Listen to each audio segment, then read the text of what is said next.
सारी चीज़ों के लिए मोदी जी रिस्पॉन्सिबल है। जब वो पैदा नहीं हुए थे, उससे पहले भी जो भारत में चीज़ें हुई हैं, उसके लिए वो रिस्पॉन्सिबल है। ट्रम्प ने जो H-1B वीज़ा किया है, उसका ठीकरा फोड़ने की तैयारी हो रही है मोदी जी के सर पर। मोदी जी ने तो नहीं वो बंद किया है, मोदी जी तो ट्रम्प को नहीं कंट्रोल करते हैं, but a lot of things are happening जिसपे मार्च प्रोटेस्ट की तैयारी की जा रही है। कुछ इन्हीं परिप्रेक्ष्य में एक निकल कर आया है कि अमित शाह जी ने in order to be well prepared, in order to be ready for these kind of things happening, क्योंकि भारत में भी दुश्मन कम नहीं है। हमारे यहाँ सपोले भर-भर कर है। मार्च प्रोटेस्ट की ये जो तैयारियां हो रही हैं बैकग्राउंड में, और जो नेपाल से, बांग्लादेश से लोग इंस्पिरेशन लेने की बात कर रहे हैं, उसके लिए अमित शाह जी ने ऑलरेडी अपनी कमर कस ली है। अमित शाह जी ने डायरेक्ट किया है bureau of police research and development को कि वो स्टडी करें 1974 से लेकर अभी तक कि ये मास प्रोटेस्ट कैसे होते रहे, उनका नेचर क्या रहा है और फाइनेंशियल्स क्या इन्वॉल्व रहे हैं, कौन इन्हें पैसा भेजता रहा है। So a lot of things are happening. So let's try and understand in detail कि ये कैसे होगा, हो रहा है और कैसे ये प्लानिंग कर रहे हैं आने वाले समय में। बहुत बड़ा और बहुत इम्पोर्टेंट मुद्दा है, क्योंकि हमने देखा है जैसे नेपाल पे बात हुई, किस तरीके से बहुत लोग उछल-उछल कर बात कर रहे थे कि ज़ेन ज़ी करेगी ये भारत में। ज़ेन ज़ी ने तो पंजाब में, दिल्ली यूनिवर्सिटी में, हैदराबाद यूनिवर्सिटी में झंडे गाड़ दिए मोदी जी के। BJP has one in all these 3 states students union election. तो ज़ेन ज़ी का रुख किधर है वो समझ में आ रहा है। सर, मास प्रोटेस्ट बच्चों के कंधों पर चलकर बहुत अच्छे तरीके से ऑर्गेनाइज किया जा रहा है काफ़ी कंट्रीज़ में। So we will dive deeper and a very warm welcome on the show sir. जी sir. Thank you Gayatri ji, आपने बहुत ही अच्छा टॉपिक पकड़ा है। नींद हमारी, ख्वाब तुम्हारे, कंधा तुम्हारा, बंदूक हमारी। इस तरीके की जो कुंसित मनोवृत्ति है, हर आदमी सोच रहा था कि अब नेपाल में जो हुआ है, बड़े जल्दी, वैसे तो हमारे अरमान बैलेट बॉक्स के जरिए पूरे नहीं होते थे, तो कम से कम हम धूर्तता के जरिए कोई आंदोलन करवा करके, उन्हों को ये नहीं मालूम कि जिस डाल पे बैठे हैं वही वो काटने वाले हैं। क्योंकि नेपाल के यूथ ने और वहां के जेन जी ने जिनको अपदस्थ किया है, वो लोग हैं जिन्होंने देश को चूस लिया है। तो अगर देश को जिसने चूसा है, वो कैसे उम्मीद कर रहा है कि हमारा प्रबुद्ध जेन जी उनको सपोर्ट करेगा? उन्हीं को सबसे पहले जुलूस उनका बनेगा, जुटियाए जाएंगे यही लोग, वंशवाद वाले, और जिनके अपने प्राइवेट जेट्स और एयरलाइनर्स हैं, और जिन लोगों की वैभव की अता पता नहीं है, कितनी उनका वैभव अपार कितना है। आपने आंदोलन की बात की, हमारे प्रधानमंत्री ने एक बार कहा, आंदोलन जीवी, कुछ लोगों की जीविकाएं ही आंदोलन से चलती हैं। हाल ही में 2-3 आंदोलन हुए, ये ऐसे 5 स्टार आंदोलन, मेरा मेरी जिंदगी बीत गई आंदोलनों को हैंडल करने में। लेकिन मैं समझ नहीं पाया कि अभी के जो 2 आंदोलन हुए, जिसको कहते हैं लग्जरी 5 स्टार एजिटेशंस, वहां पर जिस प्रकार के मेवे, गर्मा गर्म केसरिया दूध और अन्य प्रकार की वैभवपूर्ण विलासिता दिखाई गई, उसका कहना ठीक नहीं है। और दूसरी तरीके से जो दिल्ली एनसीआर में जो हुआ था, वहां पर जिस प्रकार की बिरयानी, रोगन जोश, कबाब, कोरमे, मुशायरे, वो एजिटेशन कम, पिकनिक ज्यादा थी। लोग यहां तक पूछते थे कि आप यहां गए? उनका, मैं इसमें एजिटेशन का एजिटेशन नहीं, वहां जाके जो लुत्फ आता है, 10 किलोमीटर आप चलेंगे, 1 किलोमीटर पहले बिरयानी की खुशबू आने लगेगी, कबाब और टिक्के की खुशबू आने लगेगी, और सब बिल्कुल फ्री। ये वैभव आया कहां से? कौन खिला रहा है? कौन सांप को दूध पिला रहा है? ये कौन है ये? इसकी जानकारी होनी चाहिए। गृह मंत्री जी को ये काम पहले कर लेना चाहिए था। खैर, अब किया है कि 74 से लेके आज तक जितने भी एजिटेशन हुए हैं, वो किस प्रकार हुए हैं, और सबसे महत्वपूर्ण, उनकी फंडिंग कहां से आई, उनका माल असबाब कहां से आया है, और उनका टूल किट क्या था, और टूल किट के बाद उन्होंने किस प्रकार इनको फ्लैश मॉब्स को खड़ा किया। जो उल्लेखनीय बातें ये हैं कि इन 2-3 एजिटेशंस में, एजिटेशन के तो इतिहास में हम जाएंगे ही और बताएंगे आपको, लेकिन जिस तरीके से फ्लैश मॉब इकट्ठा हुए भारत में कई स्थानों पर, प्रमुखतः अगर हम बता भी दें, शाहीन बाग, लखनऊ, अन्य स्थानों पे। और दूसरा एक एजिटेशन हुआ था, उसमें तो मालूम पड़ा कि ब्रांड न्यू शोरूम से 2000 ट्रैक्टर कहां से आ गए, और जैसे ही आंदोलन समाप्त हुआ, वो ट्रैक्टर गायब हो गए। वो ट्रैक्टर कहां से आए थे? उन ट्रैक्टर्स को वेपनाइज कैसे किया, और ट्रैक्टर्स को वेपनाइज करके आपने हमारे पुलिस कर्मियों के ऊपर चढ़ाने की कोशिश कैसे की? उनको बख्तरबंद गाड़ी बनाने की कोशिश आपने कैसे कर ली? तो इन तमाम चीजों के लिए मैं आपको रूपरेखा बताऊंगा। पहले संक्षिप्त इतिहास। 47 के पहले 2-3 बड़े घृणित कांड हुए थे। जलियांवाला बाग, जनरल डायर सब जानते हैं। फायरिंग हुई, बहुत फूहड़ तरीका था, बहुत ही अमानवीय था। उसके बाद चौरी चौरा कांड, 4 फरवरी 1922, जिला गोरखपुर पूरा थाना जला दिया गया। 22 पुलिस कर्मी और 3 जनता के व्यक्ति मारे गए। उसके बाद एक पैटर्न बना थाने का, जिसको कहते हैं चौरी चौरा पैटर्न, जिससे कि अगर कोई उग्र भीड़ थाने पर आक्रमण करे तो कैसे अपना बचाव कर सकते हैं जब तक कि रीइंफोर्समेंट्स ना आ जाएं। थाने के अंदर ही कुएं की व्यवस्था, जिससे कि पेयजल का संकट न हो, की बहुत पुरानी बात हो गई, 1922 की थी। फिर नक्सल प्रभावित क्षेत्रों में थाने ऐसे बनाए गए कि इस प्रकार के उग्र आक्रमण को कैसे झेले। लेकिन आपका जो मौलिक प्रश्न है कि जैसे 74 के आसपास और उसके बाद आज तक अगर हम देखें तो क्या रूपरेखा रही है? रूपरेखा इस प्रकार रही। पहले देखिए स्टूडेंट एजिटेशन, जो जयप्रकाश नारायण जी का हुआ था, जिसको लेकर के स्टूडेंट यूनियन के जरिए पैम्फलेट, समाचार पत्रों, लोकल समाचार पत्रों आदि, क्योंकि तब यही संसाधन थे। आप लोगों ने तो नहीं देखा होगा, लेकिन चूंकि मैं सर्विस में था, रिक्शों पे लाउड स्पीकर लगा करके या हर तरीके से जो जिससे भोंपू वगैरह था, उसको लेकर के एजिटेशन शुरू किए गए थे। एजिटेशन लोकप्रिय किए गए। लेकिन आप ये कह दें कि वहां कोई मुफ्त की एक प्याला चाय किसी ने दी हो या पी हो, ऐसा बिल्कुल नहीं था। ये चीज बाद की आई है। माले मुफ्त दिले बेरहम, मास मोबिलाइजेशन तब भी हुआ था, लेकिन सब स्वेच्छा से। और जयप्रकाश नारायण जी की ऐसी लोकप्रियता थी कि उसको ले करके ये लोग सब लोग इकट्ठा हुए। और उसके बाद ये थी कि न सिर्फ इमरजेंसी लगी, इमरजेंसी लगने के बाद सत्ता परिवर्तन हुआ और जनता दल गवर्नमेंट बनी। और जनता दल गवर्नमेंट के बाद वो एक क्रांति से कम नहीं थी। उसके बाद अगर आप देखें 1980 के दशक में रीजनल पार्टीज और रीजनल एरियाज में, जिसमें प्रमुखतः अगर आप देखें कि आसाम के क्षेत्र में आसाम मूवमेंट 1979 से 85 तक इलीगल माइग्रेशन को लेकर के बहुत बड़े बड़े आंदोलन हुए। और खालिस्तान मूवमेंट पंजाब में शुरू हुआ। उसको लेकर के बहुत सारी चीजें कही जाती हैं कि पुलिस की बहुत ज्यादा अत्याचार हुआ। मैं ये नहीं कहता अत्याचार नहीं हुआ, अत्याचार हुए थे, लेकिन उसकी जांचें भी हुई। लेकिन जिस अनुपात में दंडात्मक कार्रवाई होनी चाहिए थी, वो नहीं हो पाई।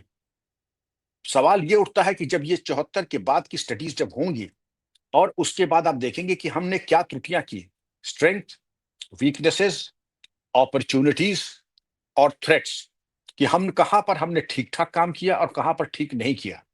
आसाम मूवमेंट में जब एजिटेशन हुआ था, खालिस्तान मूवमेंट जब हुआ था, दलित एंड बैकवर्ड कास्ट मोबिलाइजेशन कई जगहों पे हुआ था। और उसके बाद आपने सुना होगा एक दत्ता सामंत एक नेता थे, इंडस्ट्रियल लीडर महाराष्ट्र में। तो सामंत के आंदोलन में घेराव एक शब्द का प्रयोग होता था। बाद में सुप्रीम कोर्ट ने घेराव को प्रतिबंधित कर दिया कि ये रॉन्गफुल रिस्ट्रेंट और कन्फाइनमेंट है, इलीगल है, इसलिए आप किसी का घेराव नहीं कर सकते हैं। और पोस्टर बैनर तब छपते थे, खूब लगाए जाते थे। फिर उसके बाद आया मंडल कमीशन। मंडल के बाद आया मंडल कमीशन प्रोटेस्ट 1990। अयोध्या राम जन्मभूमि एजिटेशन, ये चला 1989 से 92 तक। और जब लिबरलाइजेशन हुआ तो उसको लेकर भी कई जो इंडस्ट्रियलाइज स्टेट्स थे वहां पर भी धरना प्रदर्शन हुए। ये 91 की बातें हैं। उसके बाद जब टेक्नोलॉजी आ गई, दूरदर्शन के साथ साथ अब आपके प्राइवेट चैनल्स आ गए, तो प्राइवेट चैनल्स जो है आपको समाचार के प्रचार और प्रसार को दूसरे स्तर पे ले गए। और वर्ष 2000 में तो प्राइवेट चैनल्स और 24/7 जब न्यूज का पब्लिकेशन शुरू हो गया, तब ये हो गया कि एजिटेटर्स समय रहते बहुत जल्द सूचना का प्रचार प्रसार होने लगा था। और अर्बन मिडिल क्लास का जो मिडिल क्लास था, लोअर मिडिल क्लास था, अभी वो उनकी सहभागिता उतनी नहीं थी। अब जब से ये समाचार पत्र, प्राइवेट न्यूज चैनल 24/7, वो बहुत ज्यादा उनकी सहभागिता हो गई। अब आप आइए 2010 के आसपास, Anna Hazare movement, India against corruption, जिसने ला करके एक पॉलिटिकल पार्टी को ही लॉन्च कर दिया। निर्भया प्रोटेस्ट 2012, जिसमें मतलब वर्मा कमीशन और 13th criminal law amendment act तक आ गया। ये तमाम दूरगामी परिणाम इन्हीं आंदोलन से हुए थे। और फिर जिसकी हम लोग बात कर रहे थे 2017-18 में, फार्मर्स एजिटेशन की हम लोग बात कर रहे थे। और ये दूसरा एक एजिटेशन जो शाहीन बाग वाला था, उसकी चर्चा भी हमें करनी चाहिए, जो कि हम लोग करेंगे। अब हम आ जाते हैं डिजिटल एज पे। आज की जो है CAA NRC 2019-20, technology shift, encrypted apps, signal Telegram, hashtags, memes, music, protest, art dominate, नुक्कड़ नाटक, ये नई चीज जो चीजें आ गई हैं, नुक्कड़ नाटक आदि। और diaspora plays a huge role, और चंदे, क्राउड फंडिंग एक नया टर्म है जिसको आप देखें, सोशल मीडिया के जरिए क्राउड फंडिंग के जरिए बड़ा पैसा इकट्ठा हो जाता है। तो इन चीजों के मद्देनजर अगर आप देखें कि जो जिस तरीके से आंदोलनों का विकास हुआ और हुए, ये एक बहुत खतरनाक चीज है जिसकी चर्चा हम लोगों ने अब तक नहीं की है। एक बार मैंने मेंशन किया था टूल किट। ये टूल किट एक बहुत जहरीला टर्म है। आप ये देखें कि एक जमाना था 1950-55 के आसपास, जब घुड़सवार पुलिस और हाथियों तक का प्रयोग बताया जाता था। मैंने तो नहीं देखा है, क्योंकि उसकी ऊंचाई के जरिए वायरलेस का कम्युनिकेशन बढ़ जाता था, लेकिन वो कुंभ मेले में राइट कंट्रोल में नहीं।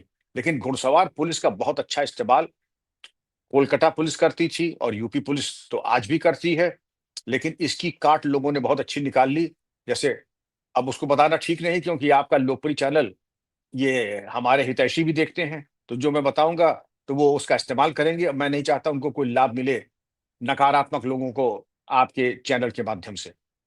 तो एजिटेशन की बात हमने कर ली, लेकिन अगर आप सोचिए कि आप 10 साल पुराना या 20 साल पुराना एसओपी पुलिस का और एंटी राइट ड्रिल आप इस्तेमाल करें, हमारी एंटी राइट ड्रिल बड़ी पुरानी हो चुकी है। और उस एंटी राइट ड्रिल के जरिए आज का जिनके आका बैठे हुए हैं जर्मनी में, लंदन में, स्वीडन में, अमेरिका में, पाकिस्तान, बांग्लादेश और यूएई में, और कतर और बहरीन में, तो उनके लिए भी हमको इनसे एक जनरेशन आगे। और एक जनरेशन आगे का मतलब है कि जो चीज चीन और इजराइल में परफेक्ट की है उसका इस्तेमाल करना। क्योंकि अच्छा कि नहीं साहब, आपकी सोच तो बड़ी ही हिंसात्मक है, नहीं तो आपकी हिंसा चलने दें, और अपने शांतिपूर्ण नागरिकों की अगर हम बचाव करें, तो वो क्या गलत है? ये बिल्कुल ही नॉनसेंस है। भारत और भारत के सामान्य नागरिक की हिफाजत में विश्व में कहीं भी कोई प्रैक्टिस हो, हम उसको स्वीकार करेंगे। इजराइल ने एक बहुत अच्छा इक्विपमेंट निकाला है।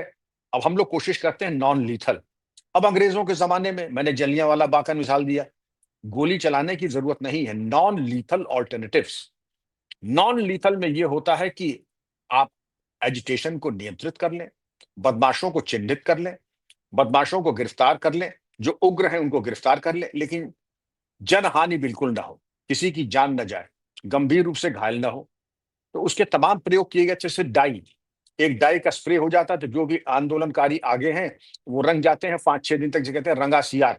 मुंह पे ऐसी कालिक पुत जाती है कि वो 15-20 दिन तक धुलती नहीं है। तो जो भी ऐसा कलमुहा या कलमुही दिख जाती है, उनको पुलिस जेल के सलाख के पीछे भेज देते हैं। दूसरे उससे एक ग्रेड आगे है दुर्गंध, इसको कहते हैं स्कंक फायरिंग। वो ऐसे कहते हैं कि इतनी दुर्गंधपूर्ण एक स्प्रे किया जाता है कि आंदोलनकारी खुद ही वहीं गिर के उल्टी करने लगता है अपनी दुर्गंध से। और अगर कहीं गलती से जहां कहीं पहुंच जाएगा तो लोग उसको मार कूट के भगा देंगे, तुमसे इतनी दुर्गंध आ रही है, जैसे 1000 मरे चूहे आके किसी ने फेंक दिए हैं यहाँ पे, इतनी दुर्गंध। लेकिन हाँ, 3-4 दिन बाद वो भी समाप्त होती है, मरता कोई नहीं है। एक और इक्विपमेंट इजराइल ने इजाद किया है, वो ये है ड्रोन टेक्नोलॉजी। अब कहते हैं ड्रोन टेक्नोलॉजी में क्या चीज नहीं है? उसके अंदर ऐसे कैमरास होते हैं high resolution night vision device के साथ, यानी रात में भी वैसे ही देखते हैं जैसे दिन में हमें आपको दिखाई पड़ता है। उसमें जितने बदमाश इस तरीके के होते हैं जो इलाके में रहते हो या पहले कभी प्रकाश में आए हैं, उसमें फोटो रिकग्निशन सॉफ्टवेयर होता है, पोर्ट्रेट रिकग्निशन सॉफ्टवेयर होता है। और वो जैसे ही पहचानेगा कि ये बन्ने, भोंदू, कल्लू, फन्ने, मुन्ना, गुल्ली इनमें से कोई है, तो तुरंत बता देगा रियल टाइम में स्मार्ट कंट्रोल रूम को, आज गुल्ली और पप्पू और बन्ने यहां पर हैं और वो तुरंत रियल टाइम फोटो आ जाएगी। उसी ड्रोन में ये इक्विपमेंट भी है, स्टन गन, या तो मार दें तो वो बेहोश हो जाकर गिर जाएंगे। और अगर बेहोश नहीं करना, वाकई कहीं और भेजना है, तो उसकी भी व्यवस्था है। इसकी व्यवस्था के तो मैं चाहता हूं कि शायद औचित्यपूर्ण ना हो, लेकिन इतनी जरूर हो, स्टन गन तक का तो इंतजाम पुलिस के पास रहना ही चाहिए। तो आपको कोई बहुत ज्यादा इसमें करने की जरूरत नहीं है। और जो संवेदनशील एरिया है, उसको पूरी तरीके से, जैसे जितने हम लोगों ने एजिटेशन गायत्री जी डिस्कस किए हैं, तो आपने देखा होगा संवेदनशील स्थान लिमिटेड है, उन सबको सीसीटीवी से इतना आच्छादित कर दें और ड्रोन टेक्नोलॉजी से इतना कर दें कि छतों के ऊपर, जैसे दिल्ली का एजिटेशन हम अगर आप ले लें, दिल्ली दंगों का, अगर ड्रोन टेक्नोलॉजी से हमने छतों का सर्वे कर लिया होता, छतों को सैनिटाइज कर लिया होता, तो जो नासिर हुसैन या नाजिम जिसका नाम था, जिसके घर पे तेजाब, बालू जिसमें मिर्च मिला हुआ था, तेजाब की बोतलें, गुलेल, पत्थर जो इकट्ठा थे, वो सब पुलिस को पता लग जाते। और अगर तिरपाल लगा है तो भी ड्रोन बता देता, उनकी तलाशी हो जाती, चिन्हित करके जो शातिर बदमाश थे उनको दस्तयाब कर लिया जाता, गिरफ्तार कर लिया जाता, प्रिवेंटिव अरेस्ट कर ली जाती। और पुलिस की पिकेट्स वहां पर जहां पर मौजूद हो, और पुलिस जहां पर भी रहे, उनके खाने पीने का इंतजाम हो, कोई ऐसा ना हो कि वो बिल्कुल वहीं के लिए मोहताज हो लोकल पॉपुलेशन के ऊपर, तो मालूम पड़ा लोकल पॉपुलेशन जिस दिन चाहे उन्हें बंधक बना ले ना। पूरी तरीके से इंडिपेंडेंट पुलिस फोर्स, जैसे संभल में आपने देखा एटीएस का दफ्तर खुल गया, बड़ी आपत्ति कि यहां तो यूनिवर्सिटी खुलनी चाहिए थी, शिक्षण संस्थाएं खुलनी चाहिए थी, वो तो खुली थी, वो तो सब बंद करा दिया आपने। आपकी काली करतूतों की वजह से तो वहां से पलायन हुआ, आपकी काली करतूतों के जरिए वहां दंगे हुए, दर्जनों दंगों के बाद अगर जनता भाग गई वहां से, तो इसके लिए कौन जिम्मेदार है? और एटीएस इसीलिए खुला है कि वहां पर बाकी जनजीवन सामान्य रहे, अस्त व्यस्त न हो, शांति बनी रहे, तभी तो यूनिवर्सिटी चलेगी। ये मालूम पड़ा कि एटीएस है नहीं, थाना चौकी है नहीं, यूनिवर्सिटी खोली, यूनिवर्सिटी में आपने आग के हवाले कर दिया। और आज भी यही है। अब हम आपके सामने ये बताते हैं कि ये क्यों जरूरी है, ये एक्सरसाइज। ये एक कला है, ये एक विज्ञान भी है। आपने देखा किस तरीके से विकास हुआ भीड़ इकट्ठा करने का, पहले भोंपू, लाउडस्पीकर, इश्तेहार, हैंडबिल, पोस्टर। अब इसकी जरूरी नहीं है। अब केवल आपके पास स्मार्टफोन होना चाहिए, 2-3 ऐप्स, ये टेलीग्राम, फेसबुक, व्हाट्सएप, यूट्यूब, आप जितना चाहें डीप न्यूज, फेक न्यूज डाल सकते हैं। अफगानिस्तान और सीरिया के वीडियोस डाल देंगे कि साहब ये हमारे मोहल्ले में ये हो रहा है। अभी मैं आपको कल की ही बात बता रहा हूं कि भारत में कई स्थानों पर एक ही तरह के बैनर और एक ही तरह के नारे, और मैं बता दूं कि इसमें कौशाम्बी, बरेली, भदोही, कानपुर उत्तर प्रदेश में, अहमदाबाद, गोधरा, टोंक और बीर यूपी से बाहर, यानी नॉर्थ इंडिया में महत्वपूर्ण स्टेट्स में ये ऐसा हुआ कि कुछ जुलूस को लेकर के एक ही तरह के नारे, I love so and so. अरे लव कर रहे तो जब तुम प्रचार प्रसार कर रहे तो इसका मतलब यू डोंट लव। अगर जो आदमी बहुत आई लव यू कहता है, इसका मतलब तुम्हारे दिल में कुछ खोट है। क्योंकि जब लव यू है तो लव आग की तरह, गर्मी की तरह, वो अनुभूति उसकी हो जाती है कि आपकी मोहब्बत परवान पे चढ़ी हुई है। लेकिन जब आप दिन में 10 बार रिपीट करेंगे आई लव यू, इसका मतलब यू लव समवन एल्स, वरना आपको इतना माला जपने की जरूरत नहीं है। और आई लव यू कहने के बाद आप जो कह रहे हैं कि ये फलाने सर तन से जुदा, इसका क्या मतलब है? इसका क्या मतलब है? ये बहुत ही आपत्तिजनक नारा है, ये बिल्कुल भारत इसको सुनने के लिए तैयार नहीं है। लेकिन अब जो टेक्नोलॉजी आई है, जो बुरी खबर है कि जिन जिन ने ये नारा लगाया है, उनकी वंशावली और उनकी कुंडली पुलिस अब करेगी रिकॉर्ड, और उनसे एक बार पूछेगी, श्रीमान जी, आपने कुछ नारा और आवाहन किया था, तो जरा इसके बारे में प्रकाश डालेंगे, ये किसके लिए था? आपके अपने लिए कहा था आपने, या किसी और के लिए कहा था? अपने लिए कहा था तो खुदकुशी भी जुर्म है, किसी और के लिए कहा था तो वो भी एक बहुत ही आपत्तिजनक है।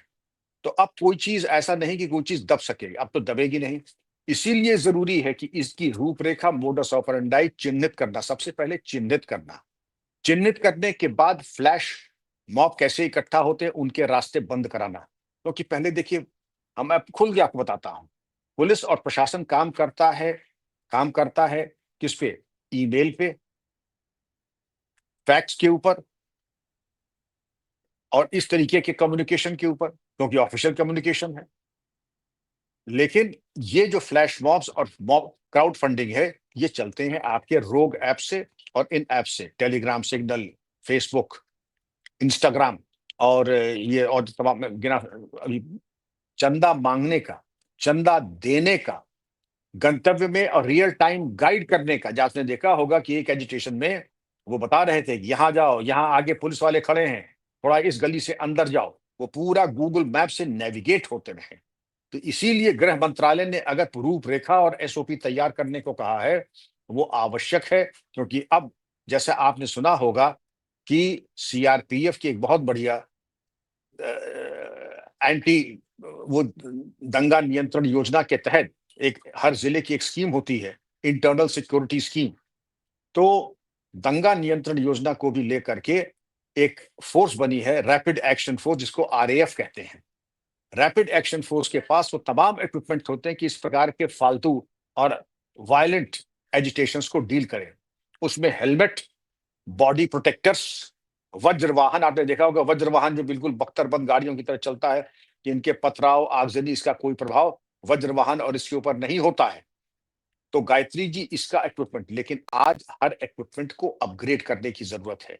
बल्कि मेरा परामर्श ये होगा, क्योंकि हम आप जो बात कर रहे हैं, ये टेक्नोलॉजी, हम आपका program America, England, Brussels, Bahrain, Qatar, हर जगह देख रहे हैं, क्योंकि इतनी चर्चा हो गई। तो हम इससे बेहतर क्या कर सकते हैं? हम क्या ड्रोन टेक्नोलॉजी का इस्तेमाल कर सकते हैं, जो कि किया है इन्होंने? क्या हम रॉकेट लॉन्चर्स का इस्तेमाल कर सकते हैं, जो कि किया है नक्सलाइट्स ने? क्या हम ऐसा हथियार इस्तेमाल कर सकते हैं जो कि पुलिस को बिल्कुल स्टन कर दे? ऐसी कोशिश हो सकती है। इन तमाम चीजों के मद्देनजर गायत्री जी, R&D हमारा एक जनरेशन आगे इनसे होना चाहिए, क्योंकि आने वाले समय में इलेक्शन आ रहा है। टूल किट छत चढ़ के बोल रहा है, जो वाहियात पैसा, हराम का पैसा, मैं हराम का पैसा इसीलिए कह रहा हूं, हराम का पैसा आ रहा है, इसका इस्तेमाल भारत, भारतीयों और निर्वाचित सरकार के खिलाफ है। अब आप इसकी एक मिसाल ले लीजिए। 17 साल पहले बाटला हाउस एनकाउंटर हुआ, इंस्पेक्टर मोहन चंद शर्मा शहीद हुए, और मोहन चंद शर्मा शहीद भी हुए और चरमपंथी मारे गए। चरमपंथी जब मारे गए तो उनके पक्ष में हम इंसाफ चाहते हैं, इंसाफ रैली। ये इंसाफ रैली नहीं है, ये बेशर्म रैली है। मैं फिर कह रहा हूं, ये बेशर्म, बाकी आगे मैं नहीं कहूंगा आदर्श सूचक शब्द, जो कि इनको कहना चाहिए, इनका ऐसा जुलूस निकलना चाहिए कि मान जाए। किसके साथ इंसाफ? इंसाफ तो मोहन चंद शर्मा के साथ होना चाहिए। इंसाफ उनके साथ होना चाहिए, इन चरमपंथियों ने, जिनकी बेगुनाहों की, जिन्होंने हत्या की, इंसाफ उनके साथ। इंसाफ उनके साथ होने चाहिए जो तुम्हारे ऐसे वाहियात लोग सड़कों पर उतरने की हिम्मत कर रहे हैं और चरमपंथियों को सपोर्ट कर रहे हैं। इंसाफ उनके साथ होना चाहिए। इसी तरीके से एक और यूपी में भी एक ऐसी पार्टी है, नाम लेना ठीक नहीं है, बस दो शब्द की पार्टी है, उसका एक अगला नाम है मंच, बाकी नहीं कहूंगा। वो भी ऐसे ही चरमपंथियों के बारे में एजिटेशन करती है। उसमें भी ऐसे फालतू बेपेंदी के लोटे, बस जहां चार पैसा दिख जाए, थोड़ी रील बन जाए, वहां पे खड़े हो जाएंगे। औचित्य क्या है? औचित्य क्या है? इसका औचित्य क्या? लेकिन agitation for the sake of agitation, क्योंकि इस इशू पे आपको बहुत पैसे मिल जाएंगे। हमारे एक और नेता है, नाम लेना ठीक नहीं, लेकिन अगर यूट्यूब पे जाएं, वो शर्जिल इमाम को जमानत नहीं मिली, उस पर रोने लगे। आहा, करुण रस, इतना करुणा। शर्जिल इमाम क्या हम महात्मा गांधी हैं, बाल गंगाधर तिलक हैं, ये हैं क्या? इनके लिए आंसू बहा रहे हैं क्योंकि इनकी बेल नहीं हुई। ये तो वो कह रहे थे कि चिकन्स नेक के ऊपर अगर बैठ जाओ तो भारत से ये अलग हो जाएगा, आसाम भारत से अलग हो जाएगा, चिकन्स नेक पे बैठ जाओ। और उस बेशर्म के लिए, सिमी के एजेंट के लिए आपके आंसू निकल रहे हैं।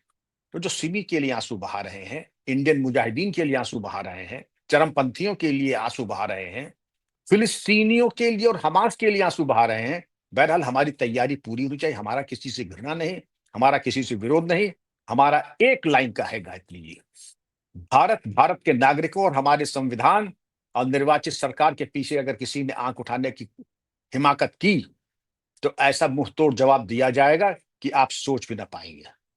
वो ऑपरेशन सिंदूर भाग 2 होगा। जी गायत्री जी। मेरा फोकस दो चीजों पे है इस वक्त।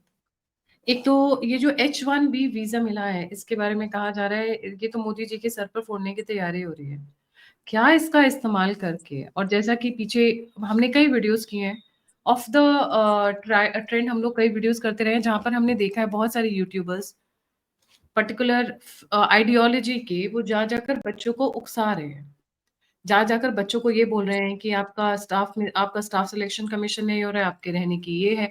सर आप भी जानते हैं, आपने भी यूपीएससी दिया है, मैंने भी दिया है। लाखों बच्चे अपीयर होते हैं हर साल, बट हर को तो आईएएस आईपीएस नहीं बन जाता है, मुश्किल से 1000 की सिलेक्शन होती है, पर अपीयर लाखों होते हैं। और यही सिमिलर ट्रेंड है स्टाफ सिलेक्शन कमीशन या बाकी के, इंजीनियरिंग के हो गए, मेडिकल के हो गया, everything. Selection is only of the bestest जो उस एग्जाम को क्रैक कर लेते हैं। तो जो बच्चे नहीं सिलेक्ट हो रहे उनको भड़काने की कोशिश की जा रही है। अब ये ग्राउंड तैयार किया हुआ है इन यूट्यूबर्स ने। और जेन ज़ी को लेकर आपने देखा होगा, हमारे यहाँ के एक युवा नेता हैं 60 साल की उम्र में, जब उनको सीनियर सिटीज़न के पैसे मिलने चाहिए, पेंशन मिलनी चाहिए, उस उम्र में वो नेपाल का जेन ज़ी का यूज़ करके भारत में बच्चों को उकसा रहे हैं। आपको लगता है इस पूरे मुद्दे को कनेक्ट करके जेन ज़ी प्लस H-1B वीज़ा और जो युवा नेता कर रहे हैं, is it possible for them to ignite the youth population? जी। No way, it's a midsummer's pipe dream. ये होने वाला नहीं है, ये बिल्कुल दुस्वप्न है। और मुंगेरी लाल के हसीन सपने तो हो सकते हैं। जेन जी ने नेपाल में उनको किया जो वंशवाद, जिन्होंने देश को खोखला किया, तो जिन्होंने देश को खोखला किया वो तैयार रहे। जिनके अपने प्राइवेट जेट्स हैं, जो पिज्जा खाने, जैसे कोई जाता है तो जेट से निकल के पिज्जा खा के आ गए। ये जिनकी लूज चेंज जगह की 50,000 की गड्डी दे दी कि लाओ भाई जरा थोड़ा सा ये पान खा लो, और ये 50 की दे दी चेंज, और वक्त नहीं है कि हम चेंज वापस लें। ये उनके लिए है। ये फ्रेंच रेवोल्यूशन के बाद जो क्वीन का हाल था कि if they don't have bread why can't they eat cakes, तो ये इन लोगों के लिए है कि ये थोड़ा अलर्ट रहें, क्योंकि इन लोगों ने देश को लूटा है। देश मां महंगाई बेकारी, बिकी जात है लोटा थारी, जियब बहादुर खद्दर धारी। ये उनके लिए है जो इन्होंने देश को लूटा है। और इन लोगों ने जो बारी बारी से देश को लूटा है, जो वंशवादी हैं, जिनके ने अपने ने इंतजाम किया, अपने बेटे के लिए इंतजाम किया, नाती पोतों के लिए इंतजाम कर दिया, और पूरा घर भर जो है जातीयता और रीजनल की लेकर के पॉलिटिक्स, वो बन गए, गरीबों के मसीहा बन गए हैं। हर जिले में अपने कमाऊपूत अपराध करने वाले संगठित अपराधियों को बैठा रखा है उनको लिए। अब हम आते हैं H-1B वीसा पे। तो ये क्या मोदी जी ने किया है, या योगी जी ने किया है, या ट्रंप जी ने किया है? ये ट्रंप ने किया है, अमेरिका की षड्यंत्र है। और इस चाल का जवाब हम वैसे ही देंगे जैसे कि 50% टैरिफ का दिया है। दूसरी चीज पे ये आइए, जो दूर दूर बैठे यूट्यूबर्स हैं, आप जिनको यूट्यूबर्स कह रहे हैं, वो है अव्वल दर्जे के नमक हराम और देशद्रोही, किनके टुकड़ों पे पल रहे हैं, ये आप समझ सकती हैं। और जिनके टुकड़ों पे पल रहे हैं, उनकी भी सेवा और उसकी, अब जैसे अब कोई भी एजिटेशन होगा तो फाइनेंशियल ट्रैकिंग भी उसकी होगी। अब इतना आसान अब नहीं होगा केसरिया दूध और बिरयानी खाना। अब हर चीज का होगा हिसाब कि माल कहाँ से आया है। घर में फूटी कौड़ी नहीं, और आंदोलन में चल रहा है आपका तरमाल, ये अब चलने वाला नहीं है। लेकिन आपका जो अंतिम बिंदु था, इनको वर्गलाने की, बहकाने की, आंदोलन का टूलकिट ये बिल्कुल तैयार है। अब हमारे पास रास्ता क्या है? पहला रास्ता ये है कि इन लोहे को लोहा काटता है, इस डिसइंफॉर्मेशन को हम और बड़े इंफॉर्मेशन से काटें। जैसे आपने साइबर क्राइम के ऊपर रिंगटोन डाली, जैसे महानायक किसी अच्छे लोकप्रिय गायक के जरिए लिमरिक्स बना करके बांटे, बहकावे में ना आओ, देश तुम्हारा है, तुम्हारी सरकार है, तुम्हारा कल्याण सर्वोच्च प्राथमिकता है। और इसको लेकर के लोगों के जो भ्रम की स्थिति है, खासकर बच्चों की, जेन जी की, उसको दूर करें। और तैयारी अपनी पूरी रखें कि एक तरीके से कि जो iron fist iron fist covered by velvet glove, लोहे की मुट्ठी के ऊपर मखमल का दस्ताना पहन के रहिए। और जब जरूरत पड़े तो मखमल उतार करके देशद्रोहियों की और आंदोलन जीवियों की जबड़ा दे तोड़, क्योंकि देश अब सर कुर्बानी मांग रहा एक है। बड़ा इंटरेस्टिंग एक आर्टिकल आया था, वेस्ट बंगाल के एक अनिर्बन चैटर्जी करके हैं, मुझे मुझे एक हमारे गेस्ट ने फॉरवर्ड किया था। वहाँ पे एक बड़ा इंटरेस्टिंग डेवलपमेंट हुआ था सर नेपाल में। नेपाल में जो गोलियाँ चली थी, चली नेपाल के अंदर थी, और पर उसको नेपाल पुलिस ने नहीं चलाया था। जो स्नाइपर्स ने जिन गोलियों का इस्तेमाल किया, जिन बंदूकों का इस्तेमाल किया, वो नेपाल में पाई ही नहीं जाती हैं। और बच्चों को जिस तरीके से मारा गया, वो जानबूझकर उकसाने के लिए ऐसा मारा गया। क्योंकि सर देखिए, आप हर किसी को खुश नहीं रह सकते हैं। कभी ना कभी कुछ ना कुछ ऐसा मौका आ जाता है जब बच्चे नाराज हो जाते हैं। यंग जनरेशन को वैसे भी वो क्या है ना, वो जोश में होते हैं, तो उनका होश खोने में टाइम नहीं लगता है। कहा जाता है, जो पीछे में जो आर्टिकल आया था, those kind of bullets and those kind of guns are not even found in Nepal. They are found with American Associated Arms Supplier. अब मैं नेटो कहूँ, सीआईए करूँ, जो भी आप टर्म यूज कर लीजिए। एंड इसी तरीके से दंगे भड़काए गए थे वहां पे। मुझे डर इस बात का है कि कभी ऐसा ना हो कि कभी बच्चे बरगला इस तरीके से हो, और हमारे यहाँ कोई बैठा हुआ पुलिस वाला है, हमारे यहीं पे छुप कर, पुलिस वालों के बीच में छुप कर, उनकी यूनिफॉर्म पहनकर कोई इस तरीके की करतूत कर डाले। ये हम फूक फूक कर कदम रख रहे हैं। जिस तरीके से चारों तरफ से घेरा गया ना, बोलते हैं चिराग तले अंधेरा। भारत अगर एक चिराग है, तो उसके आसपास जितनी भी कंट्रीज है, वहां पे अंधेरा ही छाया हुआ है इस वक्त। जी। आप गायत्री जी सही कह रहे हैं। ये तो एक बिंदु आपने बताया। ऐसी तमाम संभावनाओं के लिए हम तैयार रहते हैं, और हमारी तैयारी ऐसी होती है कि जितनी उनकी कल्पना शक्ति की उड़ान कितनी कर सकती है, कि कहाँ के हथियार, कहाँ का गोला बारूद आपके संभल में नहीं। सारा रसद और गोला बारूद कहाँ के बरामद हुए? इंडिया के तो बरामद नहीं हुए, पाकिस्तान ऑर्डिनेंस फैक्ट्री के बरामद हुए, अमेरिकन सर्विस वेपन्स बरामद हुए, जर्मन वेपन्स बरामद हुए। तो ये कोई नई चीज नहीं है। शरारती तत्व अपने हथियार, अपने गोला बारूद, कारतूस। ये तो आपने एक बात कही। मैं तो टेक्नोलॉजी को लेकर के एक जनरेशन आगे की बता रहा हूँ। क्या ड्रोन टेक्नोलॉजी इस्तेमाल कर सकते हैं? क्या रोबोटिक्स इस्तेमाल कर सकते हैं?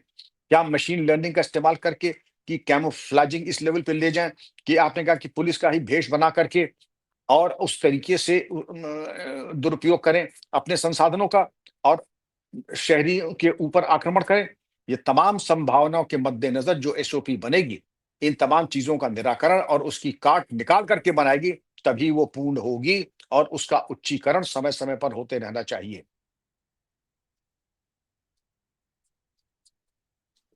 जी, बिल्कुल सही सर। बट एक चीज़ बड़ी अच्छी है जेन ज़ी के साथ में, they are much more logical, they are much more informed. जो 80s और 90s की जनरेशन थे, उससे कहीं ज़्यादा इन्फॉर्म्ड है। मैं तभी कहती हूँ कि भई व्यूअर्स, जनता जनार्दन है, ये एक जगह नहीं देखते हैं, 5 जगह देखते हैं, 10 जगह देखते हैं, and then they form an opinion. हाँ, देयर इज़ अ परसेंटेज जो इन्फॉर्म नहीं हो सकता है, जो अपनी मूवीज़ में, अपने गानों में, अपने एंटरटेनमेंट में ज़्यादा बिज़ी है। बट उनको कम आँकने की गलती ना करें, क्योंकि अभी पंजाब ने, दिल्ली यूनिवर्सिटी इलेक्शन ने और हैदराबाद के इलेक्शंस ने एक बहुत बड़ा एग्जाम्पल सेट किया है। जेन ज़ी करके जो युवा नेता उछल रहे थे, उसपे पूरी तरीके से पानी फेर दिया है उन्होंने। जी। आप बिल्कुल सही कह रही। जेन जी जो है, मैं उनको सलाम करता हूँ, उनको सैल्यूट करता हूँ कि उनकी प्रतिभा को, उनकी आईटी प्रोफिशिएंसी को, उनका 1% जिस दिन मुझे आ जाएगा तो मैं अपने को धन्य मानूंगा। और उनको वर्गलाने से उनको भ्रम की स्थिति तो दे सकता है, लेकिन मेरा अपील जेन जी से ये होगी, आपके पास पूरे संसाधन है। आखिर हमको भी जब कोई असमंजस की स्थिति होती है, मैं ही आपसे राय मशवरा करता हूं, तो आप अपने बारे में कोई निर्णय लें, पूरी तरीके से आश्वस्त होने के बाद चैट जीपीटी, एआई, गूगल, सब संसाधनों को लेकर के तब एक कदम आगे बढ़ाइएगा, क्योंकि आपका कल्याण सर्वोपरि है। न केवल आपके लिए, आपके परिवार के लिए, हम सबके लिए, बल्कि भारत के लिए और सभ्यता के लिए। Thank you so much sir for joining. और जाने से पहले व्यूअर्स को मैं अपने सारे सोशल मीडिया हैंडल एक बार फिर से फ्लैश करना चाहूंगी। Please like, subscribe and share करें। और if you want to follow us on other social media handle, सभी लिंक्स ऊपर हैं और डिस्क्रिप्शन बॉक्स में भी हैं। And please come forward and support, contribute and donate the alternate media. आपके मदद की बहुत सख्त जरूरत है। इसी के साथ thank you so much once again sir. जय हिंद, जय श्री राम, हर हर महादेव। जय हिंद, जय श्री राम, हर हर Mahadev. Thank you Gayatri ji.